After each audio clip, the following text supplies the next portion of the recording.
കൊല്ലത്ത് നിന്നും ലക്ഷങ്ങൾ വിലയുള്ള ഇരുതലമൂരിയുമായി കോൺഗ്രസ് നേതാവ് ഉൾപ്പെടെ 5 പേരെ അഞ്ചൽ വനപാലകർ അറസ്റ്റ് ചെയ്തു. ഫോറസ്റ്റ് ഇന്റലിജൻസിന് ലഭിച്ച രഹസ്യവിവരത്തെ തുടർന്ന് ആവശ്യക്കാരാണെന്ന വ്യാജേനയാണ് വനപാലകർ പ്രതികളെ പിടികൂടിയത്.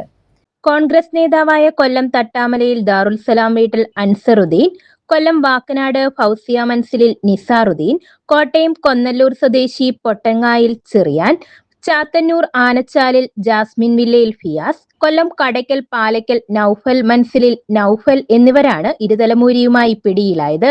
ഫോറസ്റ്റ് ഇന്റലിജൻസിന് ലഭിച്ച രഹസ്യവിവരത്തെ തുടർന്ന് വനപാലകർ സംഘത്തെ പിടികൂടുകയായിരുന്നു. കഴിഞ്ഞ ദിവസം ഇരുതലമൂരി ഇനത്തിൽപ്പെട്ട ഒരു പാമ്പിനെ വിപണനം ചെയ്യുന്നതുമായിട്ട് ബന്ധപ്പെട്ട് 5 പ്രതികളെ അഞ്ചൽ ഫോറസ്റ്റ് റേഞ്ച് സ്റ്റാഫുകൾ ഫോറസ്റ്റ് ഇന്റലിജൻസ് വിഭാഗത്തിന്റെ സഹായത്തോടുകൂടി പിടികൂടുകയുണ്ടായി. 5 പ്രതികളാണുള്ളത്. ഒരു ബ്രീസ കാറിലാണ് വിപണനത്തിന് വേണ്ടിയിട്ട് ഇരുതലമൂരി ഇനത്തിൽപ്പെട്ട പാമ്പിനെ കൊണ്ടുവന്നത്. ആ കാറ് കസ്റ്റഡിയിലെടുത്തിട്ടുണ്ട്, പാമ്പ് കസ്റ്റഡിയിലുണ്ട്.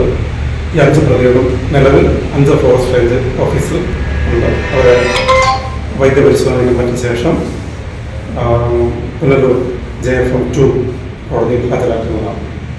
ആവശ്യക്കാരാണെന്ന വ്യാജേന ഇരുതലമൂരിക്ക് വനം വകുപ്പ് ഇന്റലിജൻസ് 50 ലക്ഷം രൂപ വില സമ്മതിച്ചാണ് സംഘത്തെ വലയിലാക്കി പിടികൂടിയത്.